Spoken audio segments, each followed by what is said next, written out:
and subscribers. It's your host Ram with you on the cricket show, Cricket Happenings. Welcoming you all. Probably tomorrow being Saturday. I normally come on a Saturday, but probably tomorrow I have some pressing engagements, so I wouldn't be a part of Saturday. I know there's a lot of cricket happening. But so that's the precise reason I'm out here talking to you. So without wasting any further time, I am just going to jump into right away into something.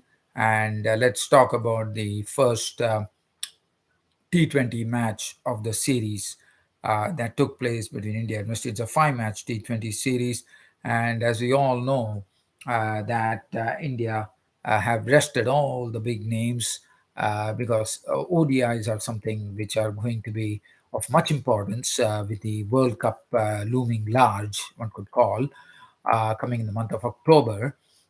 So definitely but yes, the T20 series. But what this T20 series is going to do, the five-match T20 series, it's going to is giving chances for all the hopefuls who probably are going to be the next range of players because we know that right now Rohit Sharma, Virat Kohli, these players are someone who wouldn't be there for a long time.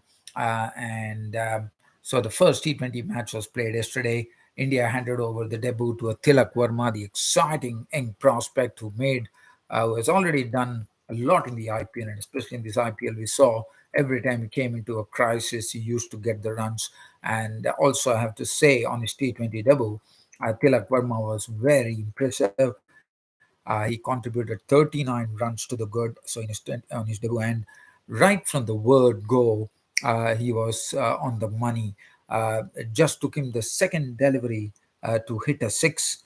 One was a crash six through the third six was something which was absolutely brilliant because that really showed that what is the power, what is the sense of timing, and what is the length of time that you need to have a keen eye in cricket if you as a batsman, that you have to really seize the opportunity, seize the ball and see the ball early and decide upon stuff. And Tilak Verma happens to be one of the players who has a lot of time playing the strokes, and that was absolutely wonderful to see.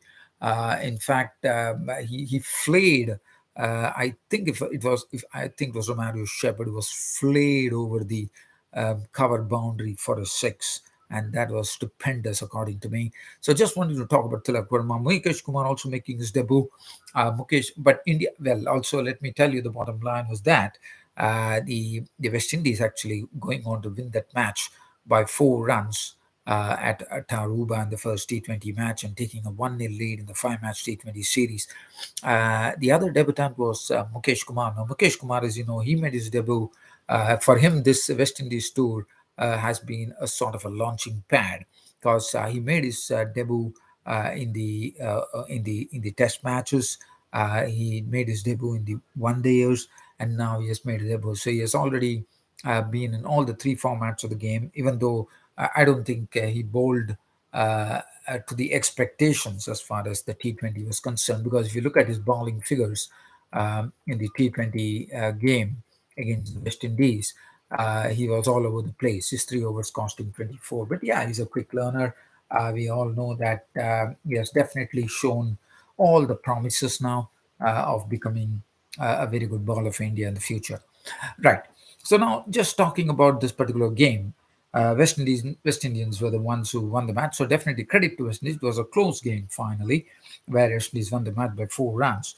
But looking at the game here, West Indies started off in a nice sprightly fashion. Brendan King, especially, stroking the ball beautifully with 28 of 19, with 4 fours and 1 6. Before Chahal was the one who actually went on and not only put the brakes, he picked up both the openers. He picked up the wicket of Brandon King, LBW, and then Kyle Mayers was dismissed cheaply, LBW Chahal for one. After that, Kuldeep Yadav got in the mix and got the big wicket of Johnson Charles and Tilak Verma on his debut, picking up his first ever catch in the deep. And then Tilak Verma was also involved in the catch of Nicholas Puran. That was later. But then the partnership with the captain Roman Powell, who was playing shots of immense power. At the other, Nicholas Puran coming fresh on the heels of the inaugural MLC league in the United States, where he had a blistering knock. I mean, that was something which was simply breathtaking, I would say. He won the New Yorkers the cup itself in the inaugural MLC league. That was one of a blistering innings, as one could call. And Nicholas Puran definitely showed in this match as well that he had all the makings of something like that when he crashed 41 of 34, two fours and two sixes. Hetmeyer was out for 10, and finally the West Indies wound up at 149 for 6 of 20 overs. So India definitely in the death overs, I thought Mukesh Kumar and the other bowler Arshdeep Singh are doing a good job to control the West Indians, as West Indians closed at 149 for 8. The bowling, Arshdeep Singh 2 for 31, Mukesh Kumar 3 was not for 24, Akshar Patel 2 overs was cost for 22, Chahal was the pick 2 for 24, 1 for 20 and Hardik Pandya and Kuldeep Yadav 1 for 20. Now India were chasing 150 runs for victory. The start was not good. Ishan Kishan was opening Shubman Gill. I was wanting to question one thing here as to why. I understand Ishan Kishan has been doing well. Shubman Gill has also been doing well. But I probably thought that SSV Jaiswal should have been given an opportunity, but probably I'll be very happy if SSV Jaiswal figures in the one dayers after looking at his performance in the test matches and how he can play. But anyway, I thought so, but again, getting places is a big problem because India has to juggle a few things here, so which I do understand. But nevertheless, if you look at it, Ishan Kishan was out for 6.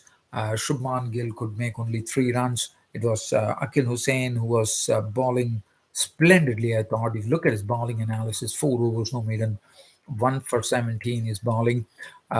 Surya Kumar Yadav looked good in bursts, but then he left after making 21 of as many balls, 2 fours. And Tilak Verma, I already told you the story as how we started off with 3 sixes.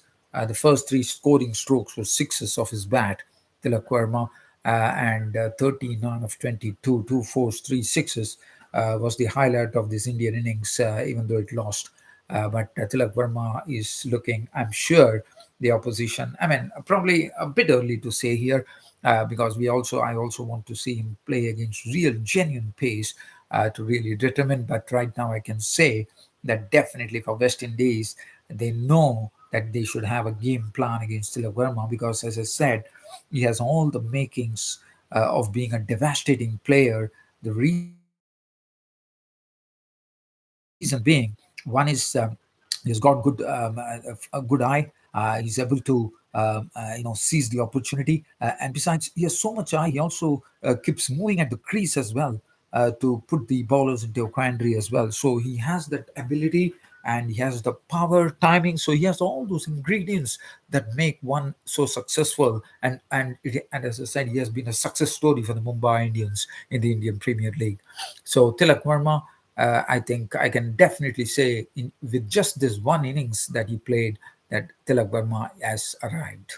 And it is good, very refreshing for India. Hardik Pandya and Samson were there, and Samson, played one imperious six was hit, and Hardik Pandya was also looking in fine fettle, but then I wouldn't say there was not much pressure on India, but at the halfway mark, they were 77 after 11 overs. So if you look at it, if you look at the equation, it was 72 runs to get, and that was not a big thing at all. But when Hardik Pandya's departure happened, that was something. Hardik Pandya was absolutely fooled by Holder, and he gave a tame return catch to Holder. He was gone for 19, as many balls, 3 fours. Sanju Samson's run out. Well, one has to really credit Kyle Mayers for this piece of fielding where he simply threw down the stumps by taking aim at it. So that was wonderful stuff from Kyle Mayer. Sanju Samson was gone for 12. Akshat Patel was the only hope because it really left the tail exposed because India has a huge tail if you look at it in this with the last four players could be called genuine tailenders. Akshat Patel was the sole hope. And when Akshar Patel left for 13, it was all over for India. But Ashdeep Singh just gave a bit of a hope by bashing two boundaries. But that was it for him. He was run out for 12. Kuldeep Yadav was out for 3. And finally, the Indian innings wound up at 145 for 9, thus India losing the match by just 4 runs. But then West Indies taking the lead 1-0 in the T20 series with 4 to go. Akil Hussain, 1 for 17, was the pick of the ballers to me. Obed McCoy, he has the bag of tricks. He's another, I would say, after Dwayne Bravo, if at all anyone who has a concoction and a bag of tricks is this bloke, Obed McCoy, 2 for 28. Good to see him bowl. Alzari Joseph was all over the place, 39. Holder 4 overs was excellent in his bowling, using all his experience. Did a fantastic job. 4 overs on maiden, 2 for 90. He was the only bowler who bowled a maiden in this particular West Indies in the Indian innings. And also, if you look at India, there was no bowler who bowled a maiden. So definitely, Holder would definitely take that. Shepherd is a much improved bowler, 4 overs to 33, and the game was done and dusted. Jason Holder got the man of the match award, being I think he made some. He also made, 6 runs, but basically his bowling was pretty sharp, and that's the precise reason he walked away with the man of the match, and rightly so. Now let's have a look at some other cricket that's happening, and I'm just trying to get into that to see what else can I really talk to you about as far as cricket is concerned. Yeah, we have some cricket news. A lot of retirements coming up as far as retirements are concerned. One is the international retirement of the player Alex Sales. Now, Alex Sales, very unfortunately for England, did not play a lot of matches, but you know what a devastating player he can be. But nevertheless, he had decided to hang up his boots. So, and he would be definitely available for all the franchisee leagues all over the world. And nowadays, as you know, T20 franchisee leagues are sprouting right up, right, left, up, center, whatever you call it, because in every part of the globe we have a T20 franchisee league. Yes, there is one country which is still, and that is a bit surprising for me. And I'm really looking forward to also New Zealand, because USA is into it, Canada is into it. Canada is right now having the T20 leagues. USA have entered it. So I think New Zealand should not be behind. I think New Zealand should be the one who should be getting in, because I think no other mainstream countries I can see who are not having the T20 league of their own. So I'm really wondering as to why New Zealand does not have not floated the T20 league. That's a real question, according to me. But every country now has its own league. I mean, English county, that they have right from day one, it has been the nursery of cricket for all the players to go and equip themselves and get better at cricket, one could call. But nevertheless, I think New Zealand are the only ones which are left without a T20 league. And I would definitely implore New Zealand, because New Zealand is one of the mainstream countries, and I won't be surprised. Probably it is going to happen probably this year itself. So just I wanted to just touch base on that. So looking at that, I think Alex Sales has taken the right decision. He would be available for all the T20 franchisee leagues played all over the world. And as you know, nowadays, now according to me, from the look of things as to what's going on in international cricket with T20 franchisee leagues sprouting, as I said, right, left, up, center, whatever you call it. But it's becoming very easy for a cricketer to choose a career, and that particular cricketer, if he's really talented and he has a reservoir of runs, or probably a spate of wickets, or probably whatever you call it, he has that ability. You did not even worry about anything, because you have T20 league sprouting all over the world, and I'm sure one of the even an associate league like Canada could probably call that player. So they have nothing to worry about. Money is not an issue now in cricket. Anyone who wants to aspire to become a cricketer, youngsters, well, take up the game of cricket, because cricket is something which is going to land you a job for sure. Because, as I said, T20 franchisee leagues are sprouting. If you have the ability, you have the talent, there is absolutely no pressure. Yes, you probably might be not be able to don the country's colors. Yes, that would be one's regret, because, as you know, if you're playing for a particular country and you're not, I mean, if you're from a particular country and you want to play for the country and you don't don those colors, international colors, then that something's really is something which, because everyone has patriotism for their own country. So I definitely agree with that. But definitely money is not going to be short at all, because some of one or the other T20 league is going to pick you up. So really T20 leagues, and that's the precise reason I have been always sort of harping on it by saying that I would like to see the end of the ODI World Cup in this year 2023. 2023 should be the end point for 50 overs World Cup. I don't, because now I think the crowds are more interested in instant entertainment. As I told you, T20 franchisee leagues sprouting all across the world. T20 franchisee leagues are the ones who's going to bring the business, bring the money. Yes, the test cricket, yes, as I've already told you, I'm a very big supporter of test cricket, because it's the classical form of cricket where you're honed in your technical skills when you're actually being nurtured as a youngster, and when you come to the real center of cricket, this technique is the one which is going to help you in test cricket. But also, let's understand the fact, we have test cricket which has been made absolutely exciting by none other than England, with that baseball cricket, with Brendan McCullum and Ben Stokes combining with the team to bring lots of entertainment. Really, really thank Ben Stokes and Brendan McCullum for doing such a thing, to bring such exciting stuff to Test cricket, and really turn Test cricket around, and also make it result oriented. And that's the key. And we saw how the Ashes was being played, and look at the riveting battle that happened between both the teams. It was absolutely splendid, to say the least. Yes, I can definitely talk about the Ashes. Well, definitely England did well to win the final Test match of the Ashes, and it resulted in in England actually drawing the series, but Australia definitely retaining the urn. Also, as I said, so we are talking about retirement. As an Alex Sales is retired, so nothing to worry about. Manoj Tiwari, who played for India, is retired. And also there's another news from Nepal. Gyanendra Malla, who has played for Nepal, has also retired. So these are the retirement news.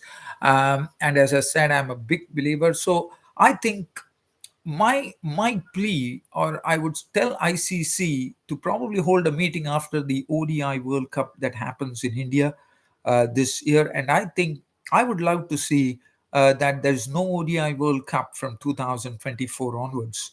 Now, I mean, I'm just, this is just my suggestion. This is just my view that I'm giving. It's for ICC to decide. But I sincerely feel that now the spectators are more inclined towards T20 cricket. They need instant entertainment. Uh, I wouldn't know whether they would have the patience to sit the whole hog of 50 overs. Again, as I said, there could be other considerations as well. Probably, as a host of this cricket happening show, maybe I'm not aware about that. But I sincerely feel that there should only be T20 World Cup from now on. And we have the World Test Championship already. So I think there should not be two versions of cricket. One is Test cricket, the other one would be the T20. Yes, they're definitely, the ICC has said that in the future, they slowly and steadily, I think the ODIs would be watered off, but it will some take. But for me, I think I would not like to see any ODI World Cup being played from the year 2024. But again, ICC are the best judges. in this. They know what they are doing, and they know for what reason they are doing. So I'm nobody. I'm just a gentle host of this cricket show, Cricket Happenings. Well, dear fans, subscribers, it was an absolute pleasure bringing you this cricket show. As you know, tomorrow I won't be in a position to come and talk to you, even though normally I do it on Saturday. So that's the reason I came here on a Friday and completed my cricket show. Hope you all enjoyed it and look forward to your company probably on a Sunday. And that's it from me, your host, Ram, for this cricket show, Cricket Happenings, and good night.